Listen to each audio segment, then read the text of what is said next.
સુરત શહેરમાં દારૂ અને જુગારની ચાલતી પ્રવૃત્તિને નેસ્તનાબૂદ કરવા ઉધના પોલીસ પેટ્રોલિંગમાં હતી। તે સમયે મળેલી બાતમીના આધારે વલ્લભ વસાહત વિસ્તારમાં ખુલ્લી જગ્યા પર જુગાર રમતા 4 ઇસમને ઝડપી પાડી કુલ ₹11,180 નો મુદ્દામાલ જપ્ત કર્યો છે। સુરત શહેરમાં જુગાર જેવી અસામાજિક પ્રવૃત્તિઓનો ખાત્મો લાવવા પોલીસ તંત્રએ કડક પગલાં લેવાનું ચાલુ રાખ્યું છે। ઉધના વિસ્તારમાં આવેલા વલ્લભ વસાહત વિસ્તારમાં ખુલ્લી જગ્યા પર જુગાર રમતા 4 આરોપીઓને ઉધના પોલીસ સ્ટેશનની સર્વેલન્સ ટીમ દ્વારા રંગે હાથ પકડી લેવામાં આવ્યા હતા। પોલીસે સ્થળ પરથી જુગાર રમવામાં વપરાતા ગંજીપાના પત્તા અને રોકડ મળીને કુલ ₹11,180 નો મુદ્દામાલ જપ્ત કર્યો છે। ઉધના પોલીસ સ્ટેશનના ઇન્સ્પેક્ટર એસ.એન. દેસાઈના માર્ગદર્શન હેઠળ surveillance police sub inspector M K. Ishrani તથા તેમની ટીમ પેટ્રોલિંગમાં હતી।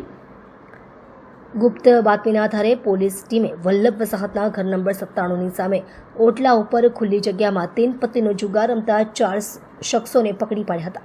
પોલીસે તેમની પાસેથી 52 ગંજી પાનાના પત્તા, રોકડા રૂપિયા તેમજ દાવ પર મૂકવામાં આવેલા કુલ ₹11,180ની મત્તા જપ્ત કરી છે।